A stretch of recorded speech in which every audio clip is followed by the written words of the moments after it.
¿sí? Ahí va. Bueno, estaba diciendo que, voy a repetirlo rápidamente, estaba diciendo que esta es nuestra segunda clase y que va a ser una clase, esta y la clase que viene van a ser clases de una historia, digamos, bastante narrativa, bastante de hechos y que, bueno, es una clase, digamos, muy a lo tradicional, clase de historia, con muchos nombres, muchas fechas, muchos datos y que por ahí puede resultar un poco densa y un poco abrumadora para algunas personas, pero son necesarias para después entender qué es lo que hacen los historiadores con estos datos y cómo los manejan y cómo los reproducen. Y bueno, el trabajo en sí del curso, que es más sobre el trabajo del historiador que sobre los hechos en sí, ¿no? Así que, bueno, esta es nuestra segunda clase y como ocurrió con la clase de la semana pasada, a mí me gusta comenzar con una cita y en este caso la cita que tenemos es de un historiador que dice lo siguiente, ¿no? Dice, la política internacional en el mundo antiguo, mediterráneo, fue durante mucho tiempo una anarquía multipolar. Ahora voy a explicar qué entiende él por eso. Un mundo que contenía una pluralidad de estados poderosos compitiendo entre sí por la hegemonía dentro de una situación en donde el derecho internacional era mínimo y en cualquier caso inaplicable. Y esto lo dice Arthur Eckstein, que es ya desde hace unas décadas uno de los estudiosos más importantes del período helenístico y también del período medio republicano.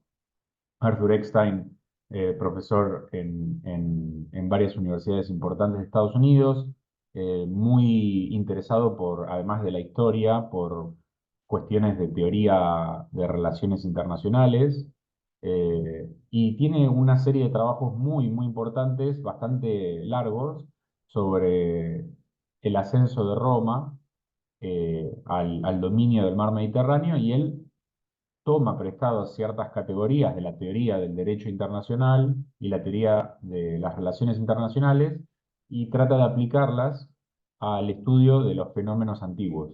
Y esto me parece súper interesante lo que él hace porque, bueno, es un trabajo muy enriquecedor poder usar préstamos de otras ciencias o disciplinas humanas y tratar de ver cómo esas afectan, digamos, al campo de estudios en el que uno trabaja.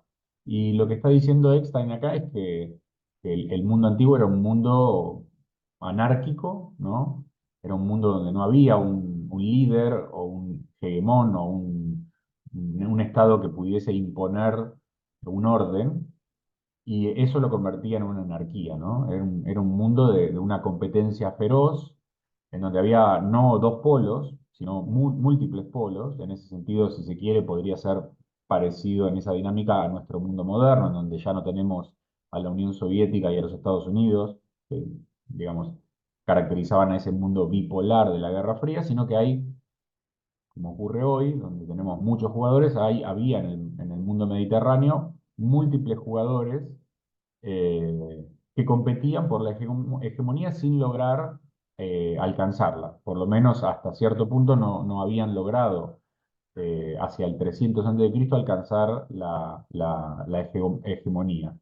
Y él dice que el derecho internacional era mínimo, es decir, que era muy difícil poder llegar a aplicar ciertas normas generales y mucho más incluso todavía eh, ponerlas en práctica, y por lo tanto era inaplicable este derecho internacional. Algunos autores van a cuestionar esta idea. Por ejemplo, en Argentina tenemos un abogado, un profesor de griego muy, muy capaz, Emiliano Huis, que justamente trata de cuestionar esto, trata de demostrar que sí había derecho y que sí se aplicaba. Pero bueno, son teorías de derecho internacional muy interesantes que nos van a permitir darle un marco teórico a lo que es el mundo antiguo. Si nosotros pudiésemos representar, por así decir, esta cita gráficamente en un mapa, lo que veríamos hacia el 218, que es más o menos el periodo que a mí me va a interesar estudiar, Es algo, digamos, simplificándolo muchísimo, ¿no? Esto es una simplificación bastante grosera hasta cierto punto, pero lo que veríamos es esto que tienen en pantalla, ¿no? Es un mundo de estados que ocupan las costas del mar Mediterráneo y que no llegan a convertirse en hegemónicos. Por un lado, por ejemplo, tenemos a la República Romana, que ocupa prácticamente todo el país actual de Italia, la isla de Sicilia, Córcega y Cerdeña, y una parte de la costa de Croacia y también de Albania. Es decir, un estado importante, incluso para el periodo, ¿no?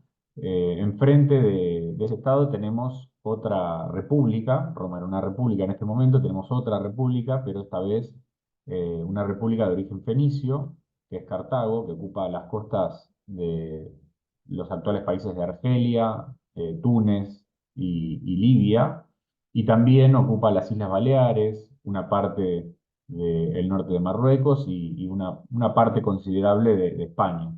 Estas dos repúblicas van a ser las grandes jugadoras del Mediterráneo occidental.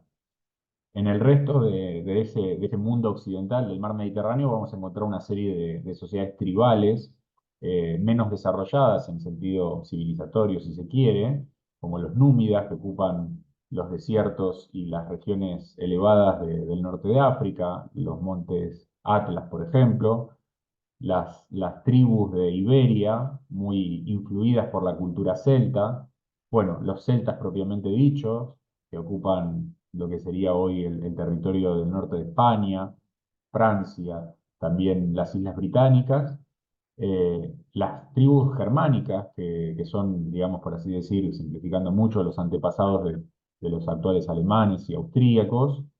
Eh, Después tenemos ya yéndonos hacia el mar Mediterráneo, las tribus ilirias, que son, digamos, tribus que hablan un idioma hoy extinto que se hablaba en esta región, que ocupan a grandes rasgos los Balcanes, igual que los tracios, otra tribu del norte de Grecia. Y ya moviéndonos para, propiamente dicho, el Mediterráneo Oriental, lo que encontramos es una serie de estados que reciben el nombre de estados de los diádocos o estados de los sucesores de Alejandro Magno. Vamos a volver un poco más tarde sobre esto, pero para el 218 el imperio de Alejandro Magno se había fragmentado en una serie de reinos que competían entre sí por la hegemonía de los antiguos dominios greco-macedonios y también persas, y que funcionaban como contrapeso uno de otro. Entonces, por ejemplo, en la región del norte de Grecia actual, y en Grecia propiamente dicho, teníamos la dinastía o el reino antigónida, el reino de Macedonia. En Asia, ya cruzando Asia, teníamos el reino de Seleuco, el reino de los Seleucidas, representado acá por este color más bien claro, podría ser un marrón o un amarillo. En el sur de las costas de Turquía, en Chipre y en lo que sería hoy el occidente, el oriente de Libia y Egipto, teníamos la dinastía de los Ptolomeos. Y después había otras ligas, otros reinos más pequeños, que muchas veces se coaligaban entre sí, se auxiliaban entre sí para evitar la dominación de uno u otro poder hegemónico. Por ejemplo, el reino de Pérgamo, que lo tenemos acá, que va a jugar un rol importante en la Primera Guerra Macedónica. Había muchas ligas en Grecia, como la Liga de los Aqueos, la Liga de los Etolios, la Liga de los Mesenios, etc. ¿Sí? Eh, Bien, no sé si tienen alguna pregunta, veo que llegaron algunas personas, no sé si quieren comentar algo, pero bueno, cualquier cosa me preguntan, ¿sí? Bien, vamos a hablar un poco de la República Romana antes de la Primera Guerra Macedónica. Y para eso voy a remitirme un poco al pasado histórico, bien histórico, o sea, no me voy a ir al pasado tan legendario, pero bueno, voy a hacer un poquito de referencia a él, ¿sí? Esta primera clase les comento que va a ser una clase, digamos, más bien general sobre la historia tanto de Roma como de Macedonia, y ya la clase que viene yo entraría un poco más en detalle sobre la Primera Guerra Macedónica en concreto. Si alguien tiene una pregunta, veo que hay algunas personas que se fueron sumando recientemente. eh, por favor, interrúmpanme. Yo sé que esta es una clase con mucha información, así que por ahí puede volverse un poco confuso. Bueno, según la tradición que heredan historiadores como Tito Livio y otros historiadores más tardíos, Roma había sido fundada por un tal Rómulo en el año, lo que hoy nosotros llamamos el año 753 a.C. Según esta tradición, Rómulo había fundado la ciudad después bueno, Rómulo había nacido milagrosamente, ¿no? Él era un, un héroe, lo llamarían los griegos, era un hijo de un dios, Marte, y una vestal, Rea Silvia. Y bueno, todo lo relacionado con el periodo de Rómulo y el periodo siguiente está muy teñido por relatos fantásticos o legendarios como el mito del amamantamiento de la loba, ¿no? Que vemos acá en pantalla, su nacimiento junto a su gemelo Remo, y según los romanos, la ciudad había sido gobernada por reyes, los reyes sucesores a Rómulo, por un periodo de 240 años aproximadamente. Pero en 509 a.C., la tradición cuenta que los reyes habían abusado de su poder y que el último rey, Tarquinio también conocido como el Soberbio por su conducta, había sido expulsado de la ciudad y los romanos habían reemplazado al último rey por un gobierno público, ¿no? De ahí viene res pública o república, que se traduce como simplemente como la cosa pública. Eh, Según nuestros textos, la república estaba constituida o estaba dividida según una división, había una división de poderes. De hecho, nosotros hemos heredado este concepto y lo aplicamos más o menos fielmente en nuestras instituciones modernas. Y según la tradición a la que accedemos, la república, desde sus orígenes, estaba dividida digamos, en tres estamentos o en tres poderes. Por un lado estaban los magistrados, que eran quienes ejecutaban las leyes normalmente digamos, funcionaban como los ejecutores de la voluntad popular. Por otro lado estaba el Senado, que deliberaba y muchas veces tomaba las decisiones más importantes, originariamente constituido por un consejo de ancianos o senes, que ahí viene el término Senado, ¿no? De ancianos. Y finalmente el pueblo. El pueblo elegía a los magistrados, eh, a su vez los magistrados, una vez que dejaban el cargo, muchas veces se convertían en los futuros senadores, así que el pueblo tenía un rol fundamental, el pueblo declaraba la guerra y además el pueblo tenía un rol muy importante en las penas, por lo tanto el poder del pueblo era considerable en Roma. Y esta constitución o esta organización social había ido evolucionando lentamente en un proceso bastante gradual, en donde los romanos, por experiencia, fueron incorporando ciertos cambios constitucionales. Esta constitución les va a permitir, ya en épocas históricas, hacia el 300, 350 a.C., adquirir una estabilidad muy poco frecuente para lo que es el mundo antiguo. El mundo antiguo en general revela, o las fuentes parecen sugerir, que era un mundo bastante caótico y bastante lleno de inestabilidad política, y Roma desde bastante temprano, ya a partir se puede decir, del 350 o del 300, va a ser dentro de lo que sería ese mundo relativamente estable, ¿sí? Polibio va a hacer referencia más o menos hacia el 150, 160 a.C. a esta constitución y va a decir lo siguiente sobre Roma. Yo acá copio también el texto griego porque sé que por ahí eventualmente a alguno le interesan algunas cuestiones etimológicas o a alguien le interesa, por ahí viene de letras clásicas o le interesa el idioma griego, así que también copio el texto en griego para que lo podamos ver. Y Polibio, hablando de la Constitución romana, dice lo siguiente, dice, en cualquier situación esta estructura se mantiene debidamente equilibrada, tanto que resulta imposible encontrar una constitución superior a esta. Fíjense que acá Polibio hace mención del término harmogén, que digamos, comparte la raíz de armonía, ¿no? Habla de una armonía entre los órdenes y dice que no hay una constitución mejor a la de los romanos.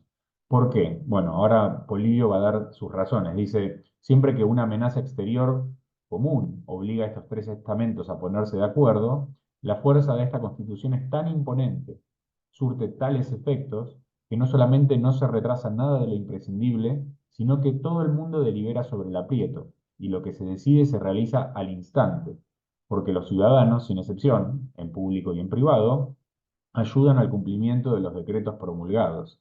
Es decir, que la Constitución romana es eficiente según Polibio porque responde muy bien a las amenazas exteriores. Esto digo para que lo conectemos con lo que dijo Eckstein al principio, esto de que era un mundo multipolar, anárquico, inseguro, peligroso, lleno de dificultades. Y bueno, Polibio dice, esta Constitución romana se adapta muy bien a ese mundo. ¿Sí? Acá el término que usa Polibio es koinos phobos, ¿no? El phobos, de ahí viene fobia, el miedo común, el miedo general hace que los romanos se unan. Ante una amenaza externa, los romanos son un pueblo que reacciona rápido. Los tres órdenes, es decir, el pueblo, el senado y los magistrados, la Constitución los obliga a cooperar y en esa cooperación los romanos sacan su fuerza. Esto se va a ver muy claro ya en el periodo histórico cuando los romanos sufran invasiones de los pueblos vecinos. Bueno, justamente los romanos se caracterizan porque son un pueblo que reacciona rápidamente y su constitución impide que las sediciones internas o los conflictos internos los pongan a merced de sus rivales. Continúo con la cita. De ahí que llegue a ser increíble la fuerza de esta Constitución para llevar siempre a buen término lo que se haya acordado. Así que, bueno, en la interpretación de Polibio, este historiador tan importante, hay que tener en claro que él está escribiendo hacia el 660, o sea que podría haber algún tipo de, de anacronismo, pero en todo caso, para su época, la Constitución romana era eficiente porque reaccionaba rápido frente a los peligros.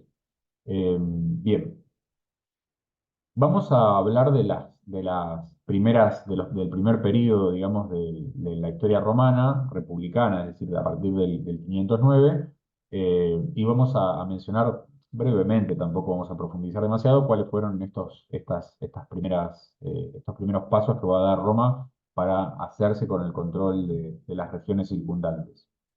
Bien, durante el primer siglo de la existencia, los romanos van a estar prácticamente a la defensiva.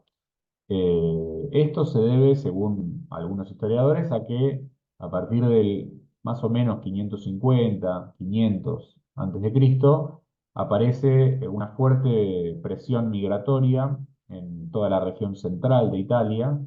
La región central de Italia es fundamentalmente montañosa, bastante eh, digamos, rugosa y difícil en el tránsito. En el periodo del que les estoy hablando también es bastante boscosa, es decir, son regiones eh, bastante ásperas para la vida y, y lo que dicen algunos historiadores, algunos demógrafos es que, bueno, estas regiones sufrieron un proceso de sobrepoblación y eso tuvo como resultado que aparecieran fenómenos migratorios que presionaban sobre las civilizaciones o sobre los pueblos que estaban asentados en las zonas más llanas, como los romanos.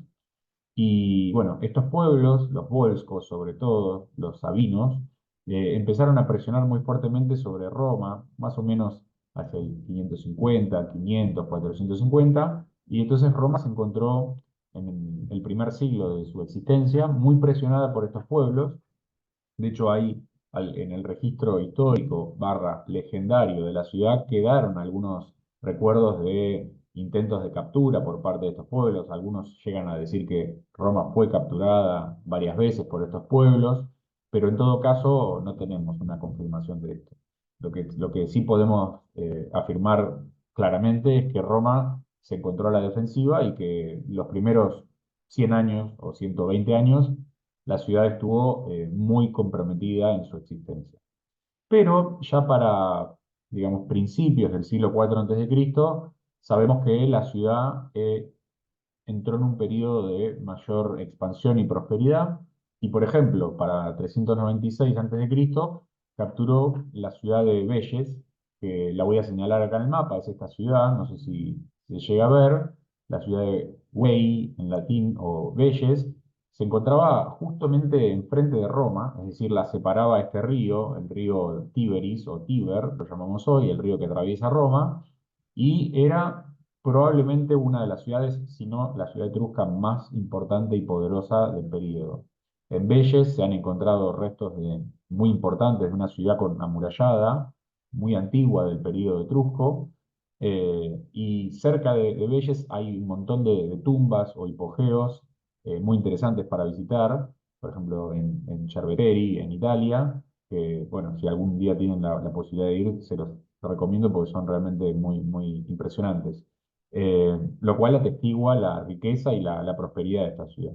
Bueno, según la tradición, Roma hacia el 406 a.C. empieza un largo asedio de 10 años. Esto probablemente sea una copia o esté moldeado en la leyenda de la Ilíada. Pero en cualquier caso, en el 396 hay evidencias de que los romanos capturan esta ciudad y al capturar la ciudad, los romanos prácticamente que duplican su territorio e incorporan una de las regiones más ricas, más prósperas, más importantes de Italia al territorio romano. Sin embargo, nada es estático en el estudio de historia, todo es dinámico, y lo que ocurre es que pocos años después de la captura de la ciudad, eh, aparece, aparece un nuevo pueblo en Italia. Y ese pueblo es el pueblo de los galos, que cruzando los Alpes llega desde Europa Central y desde Francia y se asienta en la llanura del Po, más al norte. Y los galos, como muchos pueblos migrantes, son pueblos que se hacen despacio a través de la fuerza, a través de las armas, y este pueblo va a ocupar las llanuras del Po, pero también va a avanzar hacia el sur, y la tradición cuenta que, bueno, en el 386, 387 a.C., los galos, después de un episodio bastante confuso, derrotan a las tropas romanas muy rápidamente y capturan Roma, ¿no? Y acá tenemos un indicio de bueno, la debilidad de Roma y también de lo que dice Eckstein, ¿no? De este mundo tan cambiante, tan peligroso y tan violento que era el mundo antiguo. Los romanos prácticamente pierden toda la ciudad frente a los invasores, pero después de pagar un rescate, así dicen las fuentes, logran recuperar la ciudad, ¿sí? Eh, los pueblos vecinos a Roma, estos pueblos que aparecen acá en el mapa, los etruscos, los sabinos, los ecuos, los hérnicos, los volscos, van a aprovechar el saqueo de los galos para tratar de recuperar la independencia que habían empezado a perder a partir de la expansión romana, pero los romanos van a realizar a partir de este periodo una serie de campañas anuales, sobre todo hacia esta zona, esta región de las llanuras costeras de la región del Lacio, y van a empezar a colonizar esta región, ¿sí? Finalmente, en el 338 a.C., las ligas que habían formado estos pueblos, sobre todo los latinos que ven acá, los más próximos a Roma y que le dan el nombre al lenguaje de los romanos, el latín, y también los volscos, van a ver cómo sus ligas son disueltas y van a ser incorporados por la fuerza por los romanos a la confederación. ¿Sí? La estructura romana entonces va a proceder de esa forma, va a proceder disolviendo ligas y obligando a cada una de las ciudades, estas ciudades que ustedes ven acá en amarillo, a firmar tratados bilaterales con Roma. Y así se va a formar lo que se conoce como la Confederación Romana, ¿sí? Que básicamente es eso, son tratados bilaterales que Roma firma con los pueblos vencidos. Normalmente los romanos van a entregarle la ciudadanía romana o latina a estos pueblos, sobre todo a las clases altas, a cambio de ciertas condiciones, que pueden ser, por ejemplo, el pago de un tributo o normalmente pueden ser eh, la participación, el envío de soldados para las campañas militares. A su vez, los romanos van a enviar colonias y estas colonias van a, por un lado, quitarle peso a la sobrepoblación que encontramos en el Ager Romanus, en las zonas romanas, y por otro lado van a ayudar con la romanización de estas áreas. ¿Qué dice Livio respecto a estas guerras, en particular las que Roma sostiene contra los latinos? Bueno, dice lo siguiente, ¿no? Hacía más aguda la preocupación el hecho de que había que combatir contra los latinos, semejantes en lengua, hábitos, clase de armamento y sobre todo instituciones militares. Habían sido camaradas y colegas en las mismas guarniciones, en muchos casos entremezclados en los mismos manípulos, soldado con soldado, centurión con centurión, tribuno con tribuno. Es decir que, si bien los romanos habían incorporado a muchos de estos pueblos, a veces en su pasado habían combatido con ellos y compartían prácticamente la misma lengua, los mismos dioses, la misma religión. No sé si tienen hasta acá alguna pregunta. Por ahí voy muy rápido, no sé si quieren comentar algo, ¿sí? Si quieren comentar, obviamente mucho mejor porque se enriquece la clase, pero bueno, en cualquier caso, eh, si tienen alguna pregunta, por favor, avísenme.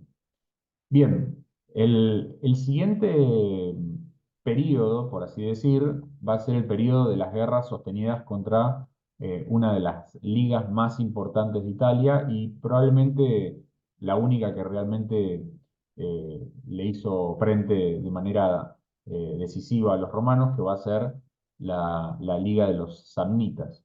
Estos pueblos eran pueblos, como les dije antes, de las montañas de Italia, que muchas veces compartían un origen étnico con los romanos, pero que se habían separado ya en el periodo, antes del periodo histórico, y habitaban regiones más altas, más boscosas, más difíciles, y eran pueblos muy entrenados en la guerra. El conflicto va a empezar porque los pueblos itálicos digamos, sobre todo digo, los pueblos romanos, van a intentar avanzar hacia el sur de la península, incorporando una de las llanuras más ricas de la región itálica, que es la llanura de Campania, que es la región donde se encuentra hoy Nápoles, bueno, donde está también, por ejemplo, el sitio de Pompeya. Es una de las zonas más lindas y bueno, de las zonas más prósperas de Italia.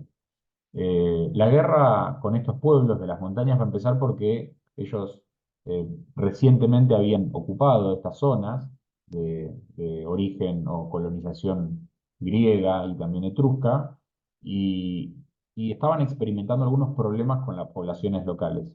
Aproximadamente en el 340, 350, algunas de estas ciudades de origen griego habían empezado a tratar de sacarse de encima estos pueblos de las montañas y una de las ciudades en concreto, la más rica de Italia en ese momento, probablemente incluso más que Roma, en el 343, la ciudad de Capua, le había pedido ayuda a los romanos para, bueno, para deshacerse de estos invasores. Y los romanos respondieron afirmativamente, ¿no? Esto es algo que Eckstein resalta mucho en sus libros. Él dice que como el mundo antiguo era una anarquía multipolar, era una anarquía en donde no había ley, donde prácticamente era muy difícil llegar a acuerdos internacionales, no responderle, no acceder al pedido de una ciudad que te estaba diciendo ayúdame, era un juego de suma cero, ¿no? Es decir, si yo no respondía a ese pedido, la ciudad era capturada por otros y por lo tanto yo perdía esa posibilidad, esa potencial ventaja. Y teniendo en cuenta que Capua era una ciudad muy rica, no responder frente al pedido de auxilio era perderse una oportunidad dorada. Por lo tanto, los romanos, bueno, responden afirmativamente y se embarcan en una serie de tres guerras muy feroces, muy duras para Roma, que van a hacer estas tres guerras romano-samníticas que van a durar, la primera del 343 al 341, la siguiente es probablemente la más importante, dura prácticamente 22, 23 años, la segunda del 326 al 304, y finalmente la última va a durar unos 8 o 9 años, que es la Tercera Guerra Samnítica. Eh, las, Roma va a salir victoriosa de estas guerras, digamos, con un costo en vidas humanas muy importante porque va a perder legiones enteras en las montañas, pero el éxito de los romanos ya es el primer paso serio por lograr la hegemonía de Italia. Ya con las guerras samníticas encontramos que Roma se encuentra digamos, eh, en condiciones de reclamar la hegemonía de toda la península. Y bueno, estas guerras, por esta razón, van a alarmar de un modo tan grande al resto de los pueblos de Italia que van a llevar a que estos pueblos formen una coalición, una liga, en donde los miembros más importantes van a ser los samnitas, estos pueblos de las montañas, los etruscos, vecinos de los romanos, y finalmente los galos, estos invasores del norte que se habían asentado en las llanuras del río Po.